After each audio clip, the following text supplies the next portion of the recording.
Star వి channel ప్రేక్షకులందరికీ మా నమస్కారాలు. ఈరోజు రాధాప్రసాద్ గారు రాసినటువంటి మా ఊరి తంగేడు పూలు మోనోగ్రాఫ్ కావిలిపాటి విజయలక్ష్మి గారిది ఈ రెండు పుస్తకాలతో పరిచయం చేసుకుందాం. రాధాప్రసాద్ గారు నమస్కారం అండి. నమస్కారం అండి. మీరు రాసినటువంటి తంగేడు పూలు అనే పుస్తకం గురించి ఈరోజు మనం పరిచయం చేస్తున్నాము. అయితే జననీ జన్మభూమి ఎవరికైనా మన ఊరు మన పుట్టిన ప్లేసు అంటే చాలా చాలా అభిమానం ఉంటుంది. దాన్ని ఎలా చాటుకుంటాము అంటే ఒకసారి వెళ్ళొస్తూ ఉంటాం పెద్దవాళ్ళం అయిన తర్వాత. అలాగే బాల్య స్మృతులు కూడా మనకు అక్కడికి వెళ్తేనే బాగా మనకు అన్నీ గుర్తొస్తూ ఉంటాయి.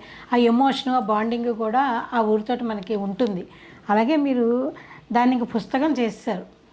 ఆ ఊరి యొక్క సంగ్రహ చరిత్ర కింద మీరు దీన్ని రాయటం జరిగింది. అయితే దానికి తంగేడు పూలు అని మీరు పేరు పెట్టారు కూడా, మా ఊరి తంగేడు పూలు. కాబట్టి ఈ పుస్తకం గురించి ఈరోజు మనం మాట్లాడదాం. ఈ తంగేడు పూలు నేను చదివినప్పుడు మీరు కామవరపు కోట మీ ఊరు అని చెప్పి మనకు తెలుసు. ముందు కామవరపు కోట గురించి మీకు రాయాలి అనిపించింది. అయితే రాయటానికి కూడా మీరు ఒక ప్రక్రియని ఎంచుకున్నారు. అదే పంచపదుల ప్రక్రియ. అసలు ఈ పంచపదులు అంటే ఏమిటి? ఫస్ట్ అక్కడి నుంచి స్టార్ట్ చేద్దాం. పంచపదులు అంటే 5 లైన్లతో ఉండే 5 వరుసలు ఉన్న ఒక లఘు కవిత ప్రక్రియ. అంచెప్రాసలు మొదటి 4 లైన్లు అంచెప్రాసలతో ఉంటాయి. ఉండి కవినామం చివరిలో ఉంటుంది. తర్వాత 10 నుంచి 18 అక్షరాల మధ్యలో మనకి లైన్లు అక్షరాల నియమం ఉందండి పంచపదికి. ఇది తెలుగు సాహిత్యంలో ఒక ప్రక్రియ. వచన కవిత లఘు కవిత ప్రక్రియ అంటారు దీన్ని. ఓకే. అంటే ఆ చివర ఉన్న పద్యానికి చివర ఎవరు రాశారో వాళ్ళ పేరు పెట్టుకుంటారు. అది మకుటంలాగే ఉంది అండి. మకుటం కదా. యోగి వేమన శతకాల్లో వేమన, అలాగే విశ్వదాభిరామ వినురవేమ, అలాగే సుమతి అని అంటారు. సుమతి అంటే అలాగా ఇది పంచపది ప్రక్రియలో కవినామం ఉండడం అనేది ఒక నియమం. సో మీరు ఇందులో మొత్తం ఎన్ని పంచపదులు రాశారు? 233 పంచపదులతో ఈ పుస్తకాన్ని నేను మా ఊరి చరిత్ర రాశానండి. దీన్ని ఇక్కడ హైదరాబాదు వాస్తవ్యులే రిటైర్డ్ హిందీ పండితులైన కటయ్య గారు పాండురంగ విఠల్ గారని ఆయన దీన్ని 2021 అక్టోబర్ నెలలో ఆయన దీన్ని రూపకల్పన చేశారు. చేసిన తర్వాత ఒక వాట్సాప్ గ్రూప్ క్రియేట్ చేశారండి. చేసినప్పుడు అది చూసి నేను వాట్సాప్లో అందులో జాయిన్ అయ్యాను. నేనేమో 2021లో ఆయన చేస్తే 2022 జనవరిలో నేను జాయిన్ అయ్యాను. 2022లో జాయిన్ అయ్యి అసలు ఈ ప్రక్రియ అంటే ఏంటో మాకు తెలియదు. ఆయన నేర్పారు. ఆయన నేర్పి మేము రాస్తూ ఉంటే ఆయన దగ్గర నేర్చుకోవడం, 2023కి పుస్తకం రాయడం, పుస్తక ఆవిష్కరణ జరగడం కూడా అయిందండి. 2002కి. అయితే వాళ్ళందరి ప్రోత్సాహంతో మీరు రాశారు. అసలు ఇప్పుడు కామవరపు కోట అనేది ఆ ఊరి పేరు ఎలా వచ్చింది? కామవరపు కోట అంటే ఇది వేంగిరాజులు పరిపాలించారండి. ఫస్ట్ లో కొన్నేళ్ల క్రితం, 1200 సంవత్సరాల క్రితం వేంగిరాజుల పరిపాలన. చోళులు వేంగిరాజులు అంటారు కదా వాళ్ళు. ఆ వేంగిరాజులు పరిపాలించినప్పుడు అక్కడ వాళ్ళు మా ఊరికి ఆయన పేరు కామవరం. ఆయన రాజు కామవరం రాజు, కామరాజు అనమాట. ఆయన భార్య పేరు వరలక్ష్మి. ఆయనకు 3 భార్యలు. ఆ 3వ భార్య వరలక్ష్మి అంటే ఆయనకు చాలా ఇష్టంట. అందుకని అందరూ కామవరరాజు అనేవారట.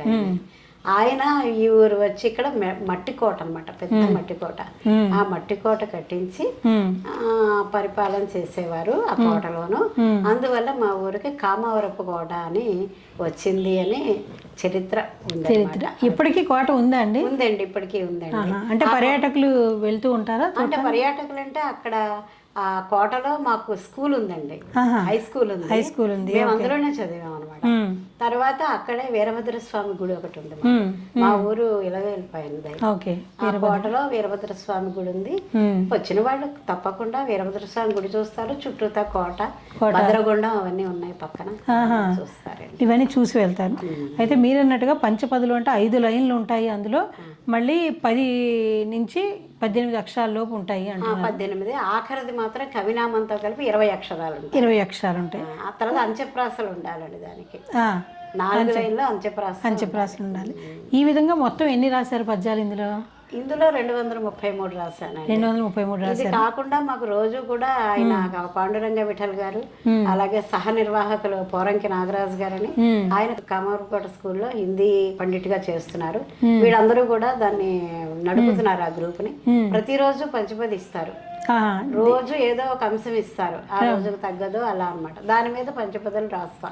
అప్పుడు వాళ్ళు ఏం చేస్తారు, రాత్రికి అందులో కవన వరిష్ట, కవన విశిష్ట ఇట్లా బిరుదులు కూడా ఆ ప్రక్రియలో ఇస్తున్నారు. అలా వారం అంతా పంచపది, సప్తవర్ణ సింగిడి అని వారం రోజులు ఒక్కొక్క ప్రక్రియ. అలాగే బాల పంచపదులు అలా ఉన్నాయి, హిందీ పంచపదులు అలా ఉన్నాయన్నమాట. ఇందులో ఒక పంచపదిని మనం ఇప్పుడు పరిచయం చేద్దాం. మీరు మొదటగా రాసిన 5వది ననుగన్న నా ఇల్లు నా ప్రజలను రాశారు కదా, అదొకసారి మీరు చదవండి. ననుగన్న నా ఇల్లు నా ప్రజలు నా ఊరు, ఆట పాటల తీపి బాల్యాన్ని అందించిన ఊరు, సహోదరుల ప్రేమాప్యాయతలు పొందిన ఊరు, స్నేహితులతో విద్యాబుద్ధులు నేర్పిన ఊరు, ఎన్నటికీ మరువలేను నే పుట్టిన కమవరపు కోట రాధా. ఇది ప్రతిదానికి మొగట వస్తుంది. అలాగే వేంగిరాజుల గురించి కూడా మీరు రాశారు. ఈ ముగ్గురు భార్యలు ఏదైతే ఉందో, కామరాజు గారు కామవరపు రాజు ఎలా అయ్యారో, తర్వాత కామవరపు కోట ఎలా అయింది అనేది కూడా మీరు బాగా చెప్పారు. అట్లాగే ఇక్కడ పూల తోటలు అవన్నీ ఉండేవి అని చెప్పేసి మీరు చెప్పారు 10వ పద్యంలో. ఆ 10వ పద్యాన్ని కూడా ఒకసారి వినిపించండి వారికి. కోట లోపల ఎన్నెన్నో రకాల పూల తోటలు, పొగాకు, గోగు, జొన్నలు వంటి మెట్ట పంటలు, బావుల నుండి నీరు ఏతమెత్తే రైతుల పాటలు, నిండు జొన్న కంకులపై పిచ్చుకల కిచకిచలు, సుందరమైన ప్రకృతి నా నేస్తమై నిలిచింది రాధా. ఇదంతా మీరు అనుభవించిన అనుభూతి చిన్నప్పుడు బాగా అంతే. అక్కడే మీరు ఫ్యామిలీ అంతా ముందు ఉండేవారు ఆ ఊర్లోనే? మీ నాన్నగారు? అవునండి, నాన్నగారు కరణీకం చేసేవారు, పోస్ట్ మాస్టర్ చేసేవారు. తూర్పు ఎడవెల్లి అని కామవరపు కోటకు పక్కనే ఒక 6 కిలోమీటర్ల దూరంలో ఉంది, అక్కడ చేసేవారు నాన్నగారు. రోజు సైకిల్ మీద ఆయన వెళ్ళొచ్చేవారు. మేము అందరం కామవరపు కోటలో మాకు సొంత ఇల్లు. ఓకే. అక్కడ పంటలు కూడా అన్ని మెట్ట పంటలే అని మీరు రాశారు. వర్షాధారం మెట్ట పంటలే ఊరికి ఆధారము, గోగునార పొగాకు ఎగుమతియే వ్యాపారము, రాగి జొన్న గంటి వరి ముఖ్యమైన ఆహారము, వ్యవసాయము వ్యాపారాల్లో ప్రజల నైపుణ్యము, మా ఊరి ప్రజలది ఆనందకరమైన జీవనము రాధా. Very nice. చాలా బాగుందండి. అట్లాగే ఇక్కడ భద్రగుండం అని ఒకటి ఉంది అని చెప్పారు. ఎందులో భద్రగుండం అంటే కే కోటలో ఉందా, కామవరపు కోట లోపల ఉందా? కామవరపు కోట గ్రామంలోనే మట్టి కోట ఉంది అని చెప్పానండి. ఆ మట్టి కోట లోపల వీరభద్ర స్వామి గుడి ఉంది. మట్టి కోట అంతా కూడా తంగేడు పూల మొక్కలు ఉండేవన్నమాట. లోపలే వీరభద్ర స్వామి గుడి ఉంది. అందుకని మీరు తంగేడు పూలు అని పేరు పెట్టారు. ఇంకా ఏమిటి అసలు ఈ తంగేడు పూల గురించి చెప్పండి. ఏ కారణం లేకపోయినా ఒక్కొక్కటి చూసేసరికి మైండ్ లో ప్రతి వాళ్ళకి ఒక ముద్రలోనే ఉండిపోతారు. అవును, అట్లాగా మాకు మా ఊరు ఆ మట్టి కోట, ఎర్ర మట్టి కోట, జిగురు అనమాట. జిగురు అది ఎన్ని వర్షాలు పడినా మాకు అది చెరిగిపోయేది కాదు, అలాగే ఉండేది. చాలా పటిష్టమైన కోట. ఆ కోట ఎర్రటి మట్టి కోట మీద ఈ ఆకుపచ్చగానేమో తంగేడు మొక్కలు, పసుపు పచ్చగానేమో తంగేడు పూలు గుబురులా ఇలా ఉండేవి. అయితే మా ఊర్లో అప్పుడు ఇవి టాయిలెట్స్ లేవు. అందరం కూడా అక్కడ వెళ్ళాల్సి వెళ్ళేవాళ్ళం. వెళ్ళినప్పుడు అది 5 గట్లు మాకు వదిలేస్తారు. ఊరు కట్టు చెప్తున్నానండి. 1, 2 గట్లు ఆడవాళ్ళకు వదిలేస్తారు, 3వ గట్టు వదిలేశారు గ్యాప్, 4వ గట్టు 5వ గట్టు మగవాళ్ళు వెళ్ళేవారు. ఈ 1వ గట్టు దగ్గర నుంచే మగవాళ్ళు అందరూ అన్ని వయసుల వాళ్ళు వెళ్ళేవారు చెంబులు పుచ్చుకుని. కానీ ఏ ఒక్కళ్ళు కూడా తలెత్తి చూసేవారు కాదు. 1వ గట్టు 2వ గట్టు అది ఆడవాళ్ళది అంతే, మనం తలెత్తకూడదు. ఎంత కట్టు అండి నిజంగా.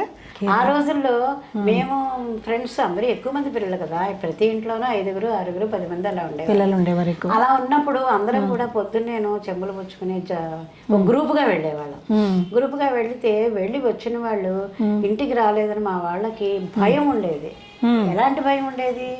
కోటగట్టంతా కూడా పుట్టలు ఇవి కదా, ఏ పాములు వచ్చి పిల్లల్ని పురుగులు కుడతాయో, తేళ్ళు జెరులు పావులు, వాటి వల్ల భయం ఉండేది. కానీ మనుషుల వల్ల భయం లేదు నిజంగా. అప్పుడు మనుషులు అందరూ నిర్భయ చట్టాలు అవసరం లేకపోయాయి, చట్టాలే లేవు అప్పుడు, అవసరం లేదు. అందువల్ల నాకు అంటే అవి మేము వాటికి కింద కూర్చుంటే మనుషులు కనిపించేవాళ్ళం కాదు. ఈ తంగేడు పూలు అడ్డొచ్చి మమ్మల్ని ఇలా కప్పేసేయండి. అప్పుడు మమ్మల్ని తెలియని రక్షణ తర్వాత నాకు అనిపించింది. అప్పుడంటే నా అందంగా నచ్చింది, బాగుంది అనుకున్నాను. రాసేటప్పుడు నాకు అనిపించింది ఏంటంటే ఇవి మా యొక్క మాన ప్రాణాలు కాపాడిన పరమాత్మలు. అందువల్ల తంగేడు పూలను పెట్టుకోవడం జరిగింది. వాటికి మీరు అంత గౌరవాన్ని కల్పించారు. తంగేడు పూలు అని చెప్పేసి పేరు పెట్టి పుస్తకానికి.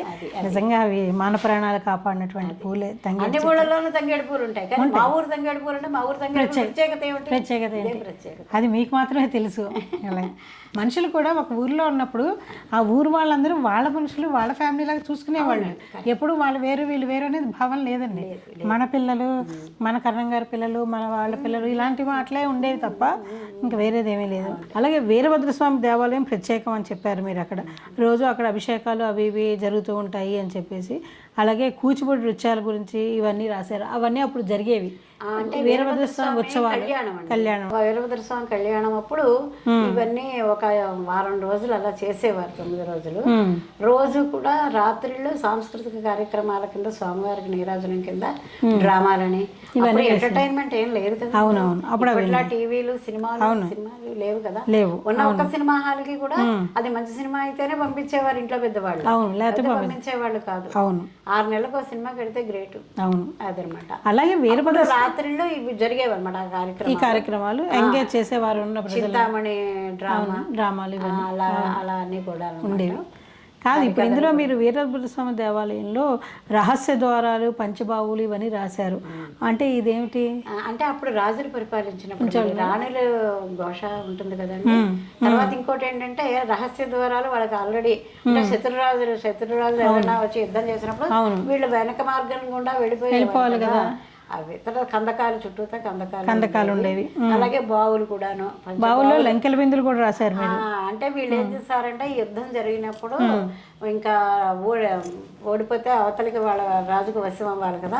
అందుకోసం అప్పుడు రాణులంతా కూడా వాళ్ళ నగలన్నీ తీసి బిందెల్లో పెట్టి పెట్టేసి వాటిని పడేసి వాళ్ళందరూ దూకేశారు. ఓకే. ఇప్పటికే ఆ లంకె బిందులు ఉన్నాయి, కానీ ఉన్నాయని తెలుసు, ఉన్నాయి కానీ ప్రయత్నం చేసిన వాళ్ళు కూడా అది రక్తం కక్కుని చనిపోతారని ఉండేది. అలా జరిగినాయి కూడా సంఘటన. అందుకని బయటికి ఎవరు కూడా దాన్ని ముట్టుకోరు. మీరు ఇలా రాశారు. రహస్య ద్వారములు, పంచబావులు, ఆ బావుల్లో లంకెల బిందులు, పళ్ళేల బావిలో బంగారు నిధులు, కోటలో కొబ్బరి మామిడి గోగు తోటలు, గుప్త నిధులతో కూడిన కోటగల ఆలయం రాధా అని చెప్పి ఆ ఆలయం గురించి. ఇప్పటికీ మీరు అన్నట్లు లంకె బిందులు ఉండే ఉంటాయి అక్కడ. ఇప్పుడు ఎవరు అట్లా. అలాగే నా స్వగృహం అని మీ ఇంటి గురించి రాశారు. మీ అమ్మగారు నాన్నగారి గురించి చెప్పండి. ఇక్కడ వాళ్ళ ఊర్లో ఏం చేసేవారు, ఏమిటి? మా ఊరు కామవరపుకోట అన్నాను కదా. అవునండి. మా నాన్నగారు భోగరాజ శ్రీరామూర్తి గారు, మా అమ్మగారి పేరు సీతామహాలక్ష్మి గారు. నాన్నగారు గ్రామకరణం ఎడవెల్లి తూర్పు ఎడవెల్లి గ్రామకరణంగా చేయడం post office post master, branch post master. ఆయన ప్రతిరోజు ఉదయం 9:30 కల్లా పొద్దున్నే లేవడం 4 గంటలకి ఆయన వచ్చారు. సహస్ర గాయత్రి చేసేవారు. అనుష్ఠానం చేసుకున్న తర్వాత మడితో భోజనం చేసి సైకిల్ మీద వెళ్ళిపోవడం, వెళ్ళిపోవడం. మళ్ళీ సాయంత్రం 4 గంటలకు ఇంటికి రావడం. ఇదే దినచర్య. 360 రోజులు ఇదే దినచర్య. ఆదివారం నాడు సెలవు వచ్చినప్పుడు మాత్రం ఈ రైతులు వాళ్ళు అడుగుతారు కదా పొలాలు కలవడానికి, అందుకోసమని కొలతలకు వెళ్ళేవారు. అంటే మొత్తం వారం అంతా ఆయన పనిచేస్తూ ఉండేవారు నాన్నగారు. మీరు ఎంతమంది పిల్లలు? మేము 6 ఆడపిల్లలు అండి, 2 మగ పిల్లలు. పెద్ద కుటుంబమే మాది. 8 మంది సంతానం. మా అమ్మగారికి 2 అన్నదమ్ములు. ఇంట్లో ఇంతమంది ఉంటే చాలా వైభవంగా గలగలాడుతూ ఉంటుంది. మనుషుల కంటే సంపద ఇంకేముందండి. అంతే చాలా. తర్వాత చుట్టుపక్కల వాళ్ళు కూడా మా ఇంటికి ఎక్కువ వస్తూ ఉండేవారు. ఎందుకంటే మా అమ్మగారు చాలా మృదు స్వభావి. ఆవిడ ఎవరిని కేకలేయడం కానీ లేకపోతే చేర తీసేవారు. అందువల్ల ప్రతి వాళ్ళు మా ఇంటికి రావడానికి ఇష్టపడేవాళ్ళు. మా ఫ్రెండ్స్ అందరూ వచ్చేవాళ్ళు. మమ్మల్ని ఎలా చూస్తారో మా ఫ్రెండ్స్ కూడా మా అమ్మగారు అలాగే చూసేవారు. ఇప్పుడు మీరు 8 మంది అంటే 8 మందికి మళ్ళీ ఇద్దరు ఫ్రెండ్స్ ఉన్న చాలా మంది అవుతారు కదా మరి. అట్లాగే మీ ఊరు ఎలిమెంటరీ స్కూల్ గురించి చెప్పండి. ఎలిమెంటరీ స్కూల్ మాకు సంతపాకలనే ఉండేవన్నమాట. అక్కడ ఆ సంతపాకల దగ్గర ఒక ఎలిమెంటరీ స్కూల్ ఉంది. రోజు 2 పూట్ల కూడా ఎలిమెంటరీ స్కూల్కి మేము నడుచుకుంటూ వెళ్ళడం. నేను అంటే నడుచుకుంటే అంటే అప్పుడు ఎంత దూరం నడిచేసేవాళ్ళు, అనిపించేది కాదు. ఇప్పుడు పిల్లల్ని ఎవరిని నడవనివ్వడం లేదు. స్కూల్ నడుచుకుంటూ వెళ్ళేవాళ్ళం ఎలిమెంటరీ స్కూల్. మరి ఎలిమెంటరీ స్కూల్ అంటే మనకి తెలియదే ఉంది. అక్కడే కదా అమ్మ ఒడి వదిలిన తర్వాత వెళ్ళబడి ఎలిమెంటరీ స్కూల్. చాలా బాగుండేది. చిన్నతనం అంటే అంత పెద్దగా అప్పుడు మనకి తెలియదు, ఎక్కువ తెలియదు. కాకపోతే 2వ తరగతి నుంచి మాత్రం మాకు చెప్పేవారండి. అండి. తర్వాత ముందు మా కుటుంబం గురించి వచ్చేసరికి అలాగా ఫస్ట్ మా అప్పచెల్లిలో అందరూ చాలా చురుకుగా ఉండేవారు. అమ్మ క్రమశిక్షణలో మంచి పద్ధతిగా. వీళ్ళందరిలోకి కూడా మా ఒక అక్క గురించి ప్రత్యేకించి ఇప్పుడు నేను చెప్పాలి. ఆవిడెవరంటే మా 4వ అక్కయ్య, పేరు విజయభారతి. ఎందుకు చెప్తున్నానని చెప్పాలంటే ఆవిడ గురించి, ఆవిడ చిన్నప్పుడు ఇంట్లో కంటే బయట ఎక్కువ ఉండేది. ఎప్పుడు అమ్మ పిలుస్తుంది అంటూ నేను వెళ్ళి అక్కని తీసుకురావడమే. ఎవరింటికి వెళ్తే వాళ్ళ ఇంటికి వెళ్ళి తీసుకొచ్చి ఉండేదాన్ని. మా ఊర్లో పగట వేషగాళ్ళు వస్తూ ఉండేవారు. వచ్చి వాడు 15 రోజులు ప్రోగ్రాము చేస్తూ వేస్తుంటే వాళ్ళు అర్ధనారీశ్వర వేషం ఇలా పాటలు ఏవో పాడుతుండేవారు. వాళ్ళ వెనకాల వెళ్ళిపోతూ ఉండేది. వాళ్ళ వెనకాల వెళ్ళిపోయి వాళ్ళు పాడే పాటలు, ఆ డమరకం ధ్వనులు, ఇన్స్ట్రుమెంట్స్ ఉంటాయి కదా, అవి వినడం కోసం వెళ్ళిపోతూ ఉండేది. వెళ్ళిపోయిన తర్వాత మనం అనుకుంటామో చిన్నప్పుడు ఇలా తిరుగుతున్నారు అన్న, కానీ వాళ్ళకి ఏది ఇంట్రెస్ట్ అదే పెద్ద అయ్యాక వాళ్ళకి అది వస్తుందంటారు. అలా తన విషయంలో కరెక్ట్ అయింది. ఎలా అంటే తనకి మ్యారేజ్ అయిన తర్వాత బావగారు లేరండి. అంటే పాపం చాలా చిన్నతనంలోనే పెళ్ళైన 10 ఏళ్ళు 12 ఏళ్ళకే చనిపోయారు ఆయన. పిల్లలు లేరు. మరి భర్త లేకుండా పిల్లలు లేకుండా ఒక మనిషి జీవితం వెళ్ళాలంటే ఎలా జీవిస్తారు? చాలా కష్టం కదా. అలాంటి జీవితాన్ని కూడా తనకి ఇష్టమైన, అంటే బావగారు పెన్షన్ వస్తుంది, తనకి ఇష్టమైన ఈ రంగంలో ఇప్పటికీ ఆవిడ కోలాటాలు నేర్పుతూ పిల్లలకి, తర్వాత ఏమో పాటలు రాస్తూ ఉంటుంది. ధ్యాన మహాచక్రం అని పత్రిజీది, ఏదో ఒక ఆధ్యాత్మిక మార్గంలోనూ కళారంగానికి తన జీవితాన్ని అంకితం చేసిందండి. అంకితం చేసి ఈ రోజుకి నరసాపురంలో మా పెద్దన్నయ్య గారి దగ్గర ఉంటుంది. మా వదిన గారు కూడా బాగా సహకరిస్తారు. ఇద్దరు కలిసి వాళ్ళు ఆధ్యాత్మికంగా కళారంగంలోనూ వాళ్ళు గడుపుతున్నారు. అక్క గురించి ఒక పంచపతి చదువుతాను. నా 4వ సోదరి ఊకంటి విజయభారతి, జాతీయ భాషను అభ్యసించిన హిందీ భారతి. హిందీ పరీక్షలో ట్రైనింగ్ అయింది, హిందీ టీచర్గా కొన్నాళ్ళు ఎక్కడో స్కూల్లో చేసింది. మాటకో పాట, ప్రాసతో సంభాషించే కీర్తి ప్రఖ్యాతి. పాటలు రాస్తూ పిరమిడ్ మాస్టర్ యోగినిగా ఖ్యాతి. రామారావు గారి ప్రియపత్ని విజయభారతి రాధ. బాగా చెప్పారు ఆవిడ గురించి. తర్వాత మా కుటుంబానికి వచ్చేసరికి అందులోనూ ఇంకా మా అత్తగారు, మామగారు, మా నాన్నగారి గురించి ఒకటి, అమ్మగారి గురించి ఒకటి పంచుకొని చెప్తా. తూర్పు ఎడవల్లి గ్రామకరణముగా చేసేవారు. బ్రాంచ్ పోస్ట్ మాస్టర్గా విధులు నిర్వహించారు. నిత్యం క్రమశిక్షణ, సమయపాలన పాటించారు. జీవితాంతం నిరాడంబర జీవితాన్ని గడిపారు. గాయత్రోపాసనలో తరించారు. మా నాన్నగారు భోగరా శ్రీరామూర్తి గారు రాధ. మా అమ్మగారికి వచ్చేసరికి, మా అమ్మకు దైవభక్తి పతిభక్తి మెండు, సంతానమందు అధిక ప్రేమతో నుండు, ప్రేమతో అందరికీ సహాయం చేయుచుండు, సంస్కృతి సాంప్రదాయములందు ఉత్సాహం పొందుతుండు, నిత్య కార్యాచరణశీలి సీతా మహాలక్ష్మి గారు రాధ. ఆవిడ పేరు సీతామహాలక్ష్మి. ఆవిడలో ఉన్న ప్రత్యేకత ఏమిటయ్యా అంటే, ఆవిడికి తెలియని విద్యని 6 సంవత్సరాల పిల్లల దగ్గర ఏదన్నా ఉంది అంటే ఆవిడ నేర్చుకునేదండి. అది ప్రత్యేకత. ఎప్పుడు ఇల్లు కళాత్మకంగా ఉంది. చాలా ఎప్పుడు మట్టిళ్ళు పొయ్యిల మీద వంటలు, కొంపట మీద వంటలు. అవును, అయినా సరే మనిషి ఎప్పుడు నీట్గా ఉండేవారు. అది మనిషిలో ఉన్న లక్షణం అదనమాట. అది ఇప్పుడు మీ అత్తయ్య గారికి మామయ్య గారికి కామవరపుకోట ఎలా సంబంధం? మా మామగారు కూడా కామవరపుకోటలో కొన్నాళ్ళు ఉద్యోగం చేశారండి. అకౌంట్స్ రాసేవారు అనమాట. రైస్ మిల్లులో ఆయన అకౌంటెంట్. అలా ఒక తాడేపల్లి కూడా, వెస్ట్ గోదావరి ఎక్కువ తిరిగారు, కృష్ణా జిల్లా వాళ్ళది. అక్కడి నుంచి తిరుగుతూ కామవరపుకోట వచ్చి అక్కడ రైస్ మిల్లులో అకౌంట్స్ రాసినప్పుడు మా ఇంట్లో అద్దెకు దిగారు. మా ఇంట్లో అద్దెకుండేవారు. అద్దెకున్నప్పుడు మా వారు, మా ఆడబడుచు ఇద్దరు కూడా మాతో చదువుకున్నారు. అందరం కలిసి స్కూల్కి వెళ్తారు. కాదండి బాబు, అందరూ అలాగే అనుకుంటారు. కాదు, కలిసి వెళ్ళేవాళ్ళం అంతే. తర్వాత కొన్నాళ్ళు మా ఇంట్లో ఉన్న తర్వాత వాళ్ళు వెళ్ళిపోయారు. తర్వాత ఎప్పుడో సంబంధం కుదిరింది. నా మామగారు కుంకేపూడి రామచంద్రరావు గారు. ఆయన రైస్ మిల్లో అకౌంట్స్ రాసేవారు. ముక్కుకు సూటైన ప్రవర్తన కలిగిన వారు. వృత్తి యందు అంకిత భావం కలవారు. చక్కని కుటుంబానికి చుక్కం వంటి వారు రాధ. మా మామగారు. మా అత్తగారికి వచ్చేసరికి నాకు చాలా ఇష్టం మా అత్తగారు అంటే. ఎలా అంటే, అత్తగారు లక్ష్మీ సుశీల వినయవతి. ఆమె బహుబిడ్డల సంతానవతి. మృదు స్వభావంతో నడుచుకునే మధుమతి. మాటకో సామెత చెప్పే సమ్యద్గతి. సామెత లేకుండా మాట్లాడేవారు అంతాను. మేము రామచంద్రరావు గారి ధర్మపత్ని లక్ష్మీ సుశీల రాధ. రాధా. అయితే ఆవిడ మేము పని చేయలేదు అనుకోండి, ఎప్పుడైనా కోడళ్ళం పని చేయకపోతే ఆవిడ అమ్మ ఆ పని ఉంది చేసేయండి అని చెప్తారు ఎవరైనా. ఆవిడ అలా చెప్పేవారు కాదు. అలా చెప్పకుండా ఏముంది చూస్తేనే చేస్తే పని ఓకే, ఇంకెవరు చూస్తారు చెప్పడం చెప్పడం. అలాగే పచ్చడి చేసేటప్పుడు పోపు వేయించి రోట్లో కదా పోపు వేయించి అంటే నేను పచ్చడి చేసేదాన్ని. ఎప్పుడు దంచినప్పుడు మిరపకాయ కింద కంట్లో పడిపోతే 2 రోజులు చూసారు, కళ్ళు పడిపోతాయి కదా మనకి. 3వ రోజుని వేస్తూ అమ్మా కంటితో రుచి చూడకే అని అంటే కళ్ళ వేసుకోకు, చమత్కారంగా చెప్పినట్టు చెప్పటం చాలా ఇది ఉంది. మీ వారి గురించి ఏం రాశారో పంచపతి చెప్పండి. నా భర్త గారు చెలోక్తులకు చిరునామా, మంచితనము మానవతకు వీలునామా, సమయస్ఫూర్తి నిజాయితీని కాదనగలమా, చురుకు చలాకీ ధనానికి మా వారే ఖరారునామా. శ్రీ కొంకేపూడి కమలనాభ రామకృష్ణ ప్రసాద్ గారు రాధ. నిజంగానే రాధాప్రసాదులు అయ్యారు, అందుకే మీరు ఇంకా చాలా ఆయన ఎంకరేజ్మెంట్ అసలు చాలా. అవును, మీరు అసలు ఆయన సంబంధం అనగానే ఇంకా చూడాల్సిన పనే ఉంది, తెలుసున్నాయనే కదా. చూసుకోలేదు, అందుకే పెళ్లి చూపులు కూడా లేవండి మాకు. ఇంకా పెళ్లి చూపులు ఏంటంటే చిన్నప్పటి నుంచి చూసాక. మీ ఊరి ప్రసిద్ధ వ్యక్తులు అని చెప్పి రాశారు. ఎవరు మీ ఊర్లో వైద్య రంగంలో ఎవరున్నారు? అసలు మా ఊర్లో మాకు పరిచయం చెయ్యని కళ అంటూ లేదనిపిస్తుంది ఇప్పుడు అనమాట. తెలియలేదు. అలాగా చాలా మంది మహామహులు ఉండేవారు, నిస్వార్థంగా ఉండేవారు.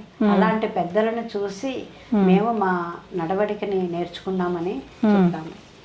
అలాగొచ్చేసరికి ప్రసిద్ధ వ్యక్తుల్లో వైద్య రంగం అంటే ఈ వైద్య రంగం అని, రాజకీయ రంగం, కళారంగం అలా తీసుకున్నాను. మీరు ఒక్కొక్క రంగం గురించి అది అలాగా వైద్య రంగంలోకి వచ్చేసరికి ఆర్ఎస్ మూర్తి గారు ఒక డాక్టర్ గారు ఉండే ఊరు మొత్తానికి. ఆయన చాలా నెమ్మదైన మనిషి, దేవి ఉపాసకులు.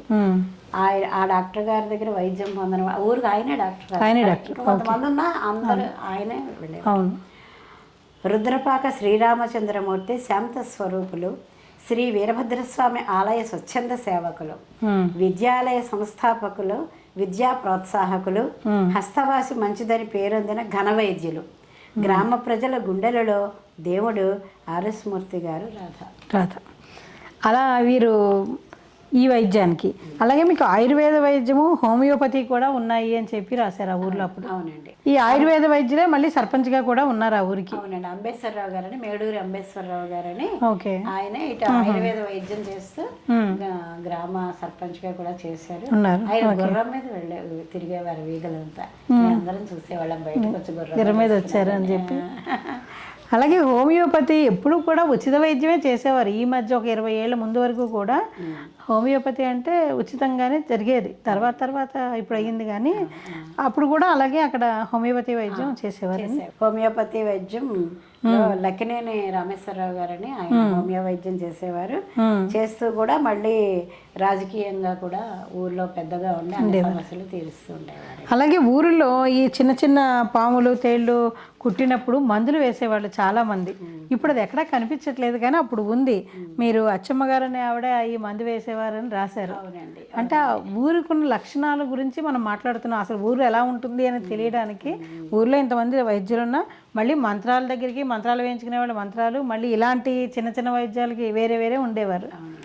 ఆవిడ దగ్గరికి వెళ్తూ ఉండేవారండి అందరూ. ముందు ఒక ఆయన పసరు వైద్యం, కామెర్లకి మందు వేసేవారు, పసరు వేసేవారు. అప్పుడు ఆ కామెర్లకు పసరు వేసిన ఆయన సోమసుందరం గారు అని చెప్పారని ఆయన మీద. గ్రామ పంచాయతీ రోడ్డు ఇన్స్పెక్టర్ గా చేసేవారు. కామెర్లకు అందరికీ పసర మందు ఇచ్చేవారు. నాడి చూసి జబ్బు పసికట్టి వైద్యం చేసేవారు. గ్రామంలో ఉదార స్వభావాలను పేరు పొందినారు. వారే గొప్ప మనసున్న త్వరగా సోమసుందరం గారు రాధ. చూడండి, ఇప్పుడు వాళ్ళకి నాడి చూసి వైద్యం, అప్పుడు వాళ్ళ ఉద్యోగాలు వాళ్ళకు ఉన్నాయి, అయినా ప్రజాసేవలాగా ఇది ఎంచుకుని వాళ్ళు ఫ్రీగా ప్రజలకు చేసేవాళ్ళు. ఈ సేవని, వాళ్ళకి వచ్చిన విద్యని అలాగా సమాజాన్ని ఉపయోగించేవారు. ఏదో వచ్చిన నాడి చూసేవారు, ఫలానా మందు అని చెప్పేసేవారు. అట్లా అలాగే ఈవిడ మందుల వెంకన్న మా ఇంటి ఎదురుగుండానే ఉండేదండి ఆవిడ. ఆవిడకి ఎవరు లేరు. భర్త అంటే 2వ భార్య ఈవిడ. భర్త ఆయన వేసేవాడు పాము మంత్రాలు, మందుల వెంకన్న అనేవాడు. ఆయన పోతూ భార్యకేమో మంత్రాలు చెప్పేసి ఈవిడ వేసేదనమాట. మందుల వెంకన్న సతీమణి అచ్చమ్మ గారు పాము తేలు జర్రికాటుకు మంత్రంతో నయం చేసేవారు. ఈమె భర్త గారి నుండి మంత్రసిద్ధిని పొందినారు. తన మంత్రంతో ఎందరినో కాపాడినారు. ఈమె మందుల అచ్చమ్మగా ప్రసిద్ధి పొందారు రాధ. అంటే వాళ్ళని గుర్తు చేసుకోవాలి. ఇప్పుడు ఈ ఊర్లో ఇంతమంది సేవ చేస్తూ ఉన్నారు ఒక ఊరి యొక్క ప్రగతికి, అంతే కదండి. ఒక ఊరు ముందుకు వెళ్తుందంటే అంతే. ఇంకా మీరు వేరే విశాఖ ఫార్మసీ గురించి రాశారు, కేజీహెచ్ గురించి రాశారు. అది ఏంటంటే మా ఊర్లో ఒకే మందుల షాప్ ఉండేదండి. ఊరు మొత్తం చుట్టుపక్కల వాళ్ళకి కూడా అదొకటే మందుల షాప్. ఓకే. ఆయనకి కన్ను లేదండి, కన్ను లేదు, అంటే పార్షియల్ బ్లైండ్ అనమాట. అది ఫస్ట్ మామూలుగానే ఉన్నారు. కేజీహెచ్ లో ఆయన జాబ్ చేస్తున్నప్పుడు ఏదో ఒక ఇది కనిపెట్టారు మెడిసిన్. ఆ కెమికల్ తాలూకు రసాయనాలు వెళ్ళిపోయి ఆయనకి పాపం బ్లైండ్నెస్ వచ్చింది. అప్పుడు వాళ్ళు ఏం చేశారంటే కొంత అమౌంట్ ఇస్తే ఆయనకి సబ్జెక్ట్ టచ్ ఉంది కాబట్టి మందుల షాప్ పెట్టారు. మందుల షాప్ పెట్టినప్పుడు వాళ్ళు డే అండ్ నైట్ మందులు ఇచ్చేవారండి షాప్లో. 24 hours 24 hours. ఒక బ్లైండ్ అయిన 24 hours ఇస్తున్నారంటే అది సామాన్యమైన విషయం కాదు కదా. అయితే వాళ్ళ మిస్సెస్ ఆవిడ పాపం ఏం చదువుకోలేదు. ఆవిడ ఏం చేసింది, దీనికి ఇలా అయిన తర్వాత ఆవిడ మందులు ఇంగ్లీష్లో ఉంటాయి కదా, అప్పుడు ఇంగ్లీష్ మందులు ఇంగ్లీష్లో ఉంటాయి కాబట్టి ఆ మందు పేరు చదవాలంటే ఆవిడకి చదువు రావాలి. అందుకని ఆవిడ ఏబిసిడీల దగ్గర నుంచి నేర్చుకుందండి. ఏబిసిడీల దగ్గర నుంచి నేర్చుకుని ఆవిడ మందు పేరు చదివితే ఆయన కళ్ళు ఇలా ఇలా ఇలా వెళ్ళి తక్కువని ఆయన మందు తీసుకొచ్చి ఇచ్చేవారు. తర్వాత వాళ్ళకి ఆడపిల్లలు, వాళ్ళ అమ్మాయి నా ఫ్రెండ్ కూడా క్లాస్మేట్, రెడ్డి సాయి విజయలక్ష్మి అని చెప్పారు. వీళ్ళందరూ కూడాను ఆయనకి సహాయం చేసేవారు. రాత్రి పగలంతా పిల్లలు చూసేవారు. స్కూల్ నుంచి వచ్చాక స్కూల్కి వెళ్ళేలోపు ఎవరికి మందులు ఇస్తే ఆ తర్వాత స్కూల్కి వెళ్ళిపోయిన తర్వాత కొంతమంది ఊళ్ళో మగపిల్లలు చదువుకు పూర్తయి ఉద్యోగాలు రాకుండా ఉన్న పిల్లలు ఉంటారు, వాళ్ళు వెళ్ళి కూర్చునేవారు.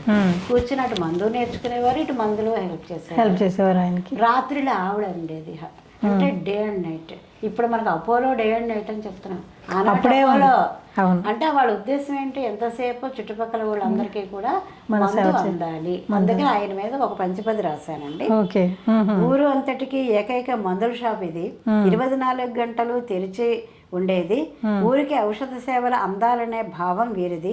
కుటుంబం అంతా భాగస్వామ్యమైన సేవ వీరిది. నేటి అపోలో నాడే ప్రారంభించారు రెడ్డి వెంకప్ప గారు రాధ. కళారంగానికి వస్తే కళారంగానికి సంబంధించిన వాళ్ళు కూడా మీలో ఉన్నారు. ఎవరున్నారండి?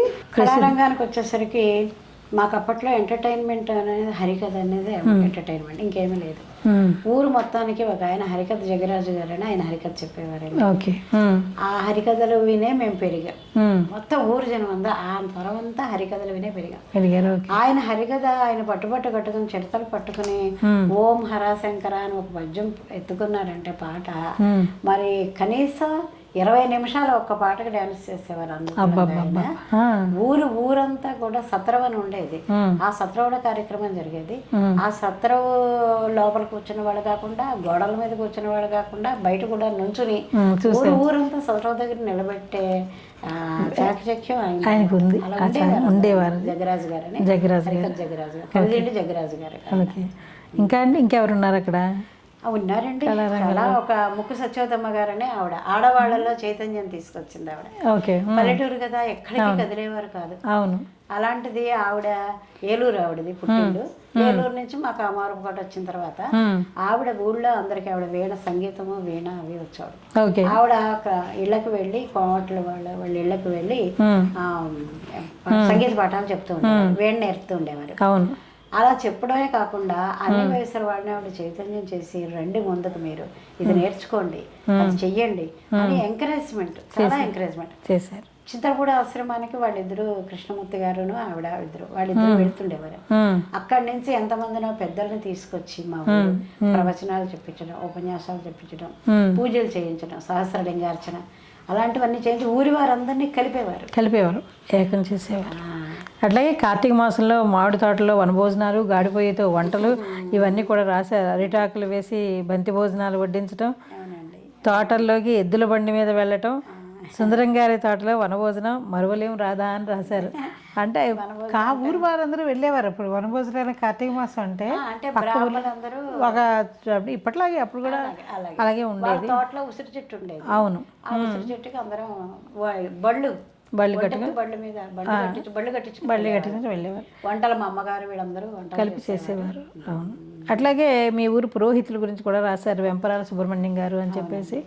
ఆయన ఆశీర్వచనాలు ఎలా ఇస్తారు అనేది కూడా మీరు రాశారు. ఊరందరికీ పురోహితుడు ఆయన ఒక్కరే, ఒకళ్ళే ఉండేవారు. తర్వాత ఇంకోళ్ళు ఉన్నారు, ఇద్దరు ముగ్గురు, కానీ ఎక్కువ మంది ఆయన చేతే పౌరోహిత్యం చేయించుకుని శుభకార్యాలని ఆయన చేతుల మీదుగా చేయించేవారు. అవును. అవునండి. విజయరాజు గారి గురించి రాశారు మీరు. ఆయన మా elementary school master Prakash Rao master అని, ఆయన చాలా క్రమశిక్షణగా మాకు పాఠాలు చెప్పేవారు. ఎక్కాలు రాకపోతే ఒప్పుకునేవారు కదా, ఎక్కాలు బట్టి వేయడం. అవును, బట్టియే కదా, ఎక్కడ అడిగితే అక్కడ ఎక్కాలు చెప్పాలన్నమాట, పై నుంచి కిందకి, కింద నుంచి పైకేను. ఆయన పిక్కపాసం మాస్టర్ అని కూడా అనేవారు, మగపిల్లలకు పిక్కపాసం పెట్టేసేవారు. వాళ్ళ అబ్బాయి అనమాట ఆయన. అతను మాతోనే చదువుకునేవాడు. చదువుకుంటూ అతను ఏంటంటే ఇలా పాలిటెక్నిక్ అవి చేసి తర్వాత ఇప్పుడు ఆర్టీఓగా అయ్యారండి. ఆర్టీఓగా గెస్టెడ్ ఆఫీసర్ అయ్యి తర్వాత ఈ మధ్యనే ఎమ్మెల్యేగా చింతలపూడి నియోజకవర్గానికి ఎమ్మెల్యేగా పోటీ కూడా చేశారు. రాజకీయ రంగ సేవ, పాలిటెక్నిక్ వృత్తి ఎందుకు ప్రవేశము, కాలేజీ స్థాయిలో డిస్టింక్షన్ పొందడము, సర్వీస్ కమిషన్లో ఉత్తీర్ణత సాధించడము, రోడ్డు రవాణా పరీక్షల్లో స్టేట్ ఫస్ట్గా నిలవడము, ఆర్టీఓగా నిలిచారు విజయరాజు గారు రాధా. సూపర్. అది అలా వచ్చారు. అలాగే రాజకీయ రంగంలో కూడా చాలామంది, ఇప్పుడు మీరు అన్నారు వీరందరూ రాజకీయ రంగంలో ప్రవేశించారు కామవరపు కోట నుంచి, అంతే కదా ఈ ప్రముఖులందరూ అన్నారు. అలాగే తూర్పేడవల్లి దివానందర్ గారి గురించి, వాళ్ళ పక్క ఊర్ల గురించి కూడా మీరు కొంచెం కొంచెం ప్రస్తావించారు. ఎమ్మెల్యేగా చేయడము అట్లాగా. అవును, అలా చేయటం. అలాగే రోడ్డు పక్కల దారి వేయించడం ఇలాంటివన్నీ కూడా మీరు.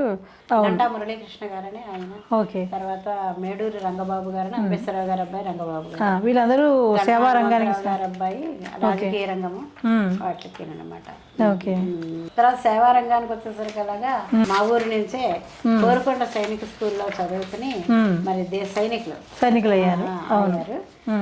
అందులో ఒక అతను కోరుకొండ సైనిక స్కూల్లో విద్యాభ్యాసము, భారత రక్షణ దళంలో శిక్షణ విన్యాసము, ధీరతతో దేశ రక్షణ బాధ్యత వహించడము, లెఫ్టినెంట్ జనరల్ గా సేవలు అందించడము, కామవరపు కోటకే గర్వకారణం, కలిసిపూడి రవిప్రసాద్ రాధా. సూపర్. మేజర్గా రిటైర్ అయ్యారు. ఆ పుస్తకము, ఈ పుస్తకాన్ని ఆవిష్కరణ చేయడం కూడా అతను వచ్చాడు సభకి.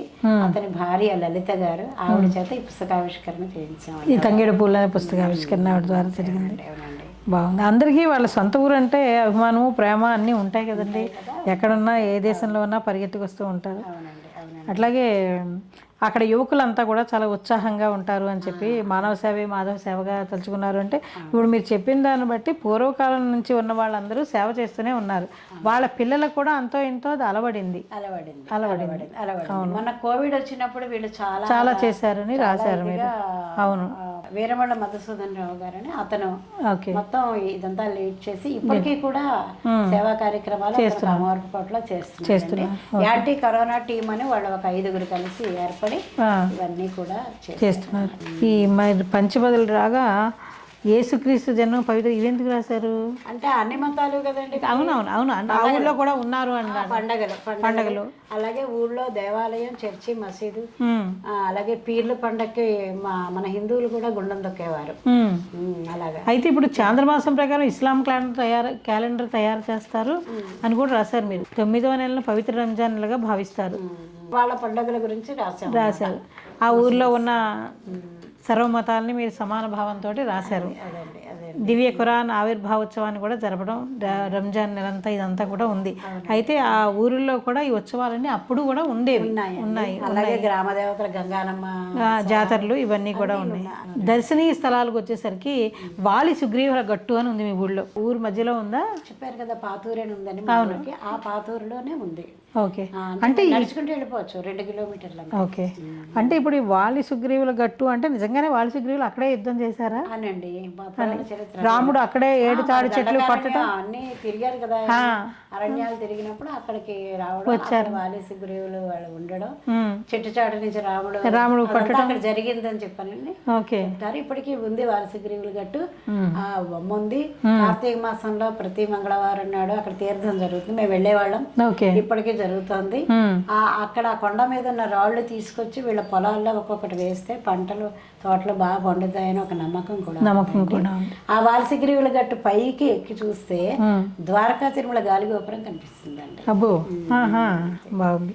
ద్వారకా తిరుమల ఎంత దూరం ఉంది అక్కడి నుంచి? మాకు 9 కిలోమీటర్లు. 9 కిలోమీటర్. గట్టుపై ఒంటి స్తంభంపై కట్టిన ఆలయం ఉన్నది, తారాదేవి లక్ష్మి అని రాశారు. తారాదేవి ఆలయం ఉందని. తారాదేవి ఆలయం ఉందండి. తార కోసమే కదా వీళ్ళు. అవును, అవునవును అనమాట. తారాదేవి ఆలయం కూడా అక్కడ ఉంది. ఆ. అక్కడ చెరువు అసలు ఈ కథ అంతా మీ ఊరిదే అంటున్నారు మీరు. ఊరిదేనండి. వాలి సుగ్రీవులు మీ ఊరు వాళ్ళే. సుగ్రీవులు మా ఊరు వాళ్ళే. అబ్బో, బాగుందండి. ఆ. పశ్చిమ గోదావరి జిల్లాలో ఉన్న ప్రసిద్ధ దేవాలయం ద్వారకా తిరుమల. ఇది మీ ఊరికి చాలా దగ్గర. చాలా దగ్గర. అలాగే మధ్య ఆంజనేయ స్వామి, జంగారెడ్డి కూడా వెళ్ళే రూట్ లో ఉందండి. ఓకే అండి. పారిజాత వెంకటేశ్వర స్వామి గుడి కూడా జంగారెడ్డి కూడా. జంగారెడ్డి కూడా ఈ చుట్టుపక్కల 20 కిలోమీటర్లు దూరం మాకు అంతే. అంతే. చాలా చాలా బాగుంది. ఈ పుస్తకాన్ని ప్రతి ఒక్కళ్ళు కూడా చదివి తీరవలసిన పుస్తకం. ఎందుకంటే మేము కొన్ని మాత్రమే ఇక్కడ ప్రస్తావించగలం, కానీ మిగిలిన ప్రతి ఒక్కటి చదవాలి అంటే ఇక్కడ అవ్వదు. కాబట్టి సమయాభావం వల్ల మేము దాన్ని లిమిట్ చేయడం జరిగింది. అయితే దీంట్లో ప్రతి ఒక్కళ్ళు ఈ తంగేడు పూలు అట్లీస్ట్ కామవరపు కోట ప్రజానీకానికి దీన్ని అంకితం చేశారు. కాబట్టి రాధాప్రసాద్ గారు, ఇది ప్రతి ఒక్కళ్ళు చదువుకుని మీ ఊరి జ్ఞాపకాలని మీరు మీ వాళ్ళతో పంచుకోవడానికి చాలా ఉపయోగపడుతుందని నేను అనుకుంటున్నాను. ఇందులో ముఖ చిత్రం గురించి చెప్పండి. ఈ ముఖ చిత్రం గురించి. పూలన్నీ కూడా కోటగట్టు ఎర్రగా కనిపిస్తుంది కదండి. ఇవి పూలన్నీ కూడా తంగేడు పూలు మొక్కలు అనమాట. ఆహా, ఇది కోటగట్టు. కోటగట్టు దాని మీద ఉన్న తంగేడు పూలు మొక్కలు చుట్టూతా కోటగట్టు అంతా మధ్యలో ఆలయం. మాకు మా వీరభద్ర స్వామి ఆలయం అండి. ఇది ఇలా నాకు ఇది ఇలా ఉండాలి అని నేను మా మనవడికి చెప్తే మా మనవడు వేసాడండి. ఈ ముఖ చిత్రం డిజైనింగ్ కార్తీక్ భరద్వాజ్ మా మనవడు. మీ మనవడు ఈ వయసు ఎంత? మా మనవాడు అప్పుడు 5th చదువుతున్నాడు. 10 ఏళ్ల పిల్లవాడు ఇంత బాగా వేసాడంటే అద్భుతం. వేసాడనమాట వాడు. చాలా చాలా బాగుంది నిజంగా. అప్పటి ఉన్న వాళ్ళందరికీ ఇది ఒక మధుర జ్ఞాపకం. ఆ ఊరు అనేది, ఆ ఊర్లో మీరు రాసిన ప్రతి ఒక్కటి అందరికీ ఉంటాయి, కానీ చెప్తే కానీ గుర్తు రావు, అవి తెలియదు. ఇప్పుడు తంగేడు పూలు అన్నప్పుడు అందరికీ అవన్నీ గుర్తొస్తాయి. ఆ చుట్టూ తిరిగే ఉంటారు, కానీ ఇది ఒక అనుభూతి నిజంగానే. అలాగే రూపకర్త ఎవరు? ఈ రూపకర్త కాటేగారు పాండురంగ విఠల్ గారు. విఠల్ గారు, ఓకే. ఇక్కడ హైదరాబాద్. ఓకే. విశ్రాంత హిందీ పండితులు. ఓకే, ఆయనే దీని రూపకర్త చేసిన వారు. అందరి చేత కూడా ఇలాగే దీంట్లో నేను ఈ పుస్తకం రాయడం కాకుండా ఇంకా కొంతమంది కూడా ఈ పంచపదుల్లో పుస్తకాలు వేశారండి. లలితా సహస్రనామం మీద జి భవానీ కృష్ణమూర్తి గారని ఆవిడ, తర్వాత రామాయణం మీద ఎర్ర శ్రీదేవి గారని, ఇలాగా పంచపదుల పుస్తకాలు వేశారు. ఇంచుమించు ఒక 10-11 నే పుస్తకం వేసాక 10-11 పుస్తకాల దాకా వచ్చాయండి ఈ ప్రక్రియలో అన్నమాట. ఈ ప్రక్రియలో నాకు మా ఊరి చరిత్ర రాయాలనిపించి నేను ఇలాగా మీరు ఇలా రాశారు. ఇక్కడ అంకితం కూడా ఈవిడ ఎవరికి రాశారంటే, ఈ గాలి, ఈ నేల, ఈ ఊరు, ననుగన్న నా వాళ్ళు, నా కళ్ళ లోగిళ్ళు, నా ఊరి ప్రజలకు అంకితం అని చెప్పి ఈవిడ పుస్తకాన్ని అంకితం చేయడం జరిగింది. కాబట్టి నా ఊరి ప్రజలకు అంకితం చేసినట్టుగా అలాగే కూడా ఆ వేళ ఆ ఊర్లో 50 సంవత్సరాలు అయిందండి ఆ ఊరు నేను వదిలేసి. మళ్ళీ నేను ఒక రచయితుడిగా నేను ఆ పుస్తకంతో వెళ్ళాను. అక్కడ ఆవిష్కరణ ఎంబీజే ప్రసాద్ గారని ఆయన కంకణం కట్టుకుని మాకు దూరం బంధువు ఆయన జరిపించారు ఈ సభ అంతా కూడా. అన్ని వయసుల వాళ్ళు, మా బాల్య నేస్తాలు కూడా 10th క్లాస్ తర్వాత మళ్ళీ చూసుకున్నది అప్పుడే చూసుకున్నాం. ఒకళ్ళు అందరం కనుక 300 మందితో చాలా అంగరంగ వైభవంగా పుస్తకావిష్కరణ జరిగింది. ఈ రోజుకి మా ఊర్లో వాళ్ళు ఎవరు అందరూ చెప్పుకుంటారు చాలా బాగా ఇది జరిగింది, మన ఊరి చరిత్ర నిజంగా. అలాగే మీరు పరిచయం చేసిన ఇంకొక బుక్ కావిలిపాటి విజయలక్ష్మి గారి మోనోగ్రాఫ్. అసలు మోనోగ్రాఫ్ అంటే ఏంటండి? మోనోగ్రాఫ్ అంటే ఒక రచయిత రాసిన సాహిత్యాన్ని ఆవిడ ఏ రకంగా రాశారు, ఎలా ఉంది, దీని స్థాయి ఏమిటి అని దాన్ని మనం ఒక రకంగా తూకం వేయడం అనమాట. పరిశీలనాత్మకంగా పరిశోధనాత్మకంగా ఒక ఇది అనమాట. ఇది ఒక ప్రక్రియ వేరే. మోనోగ్రాఫ్ అనేది ఒక ప్రక్రియ. ఆవిడ జీవిత చరిత్ర అంటే ఎప్పుడు పుట్టారు, ఎక్కడ పుట్టారు, ఇవన్నీ ఆవిడ కుటుంబము కొంచెం టచ్ చేసి, సాహిత్యాన్ని ఎక్కువ టచ్ చేసి చేసిన దాన్ని మోనోగ్రాఫ్ అని అంటారు. ఇప్పుడు ఈవిడి కావిలిపాటి విజయలక్ష్మి గారు ఆవిడ జీవిత చరిత్రతో పాటు ఆవిడ రాసిన నవలలు, కథలు అన్నీ కూడా మీరు ఇందులో పొందుపరిచారు. ఇవి రాశారు ఆవిడ.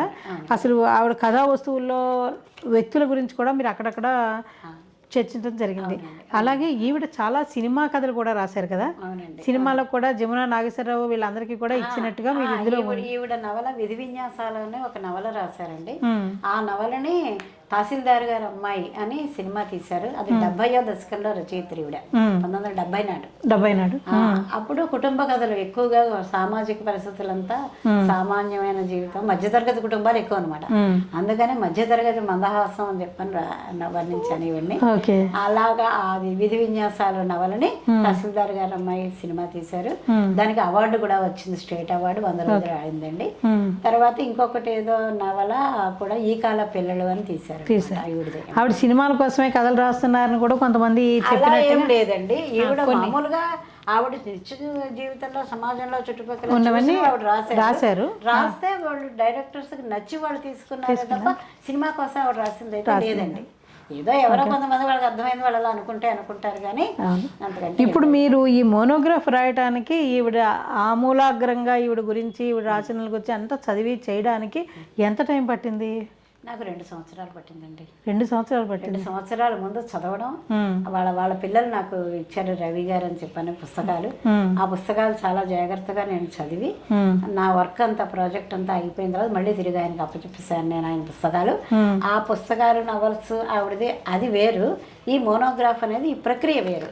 దానికి దీనికి సంబంధం లేదు. కాకపోతే ఆవిడ సాహిత్యాన్ని తూకం వేయడం కోసం మనం చదివి. ఇప్పుడు ఇది చదివినప్పుడు సారాంశం అంతా అర్థమైపోతుంది, అందులో ఏముంది అనేదాన్ని మీరు క్రోడీకరించి సింపుల్గా రాశారు.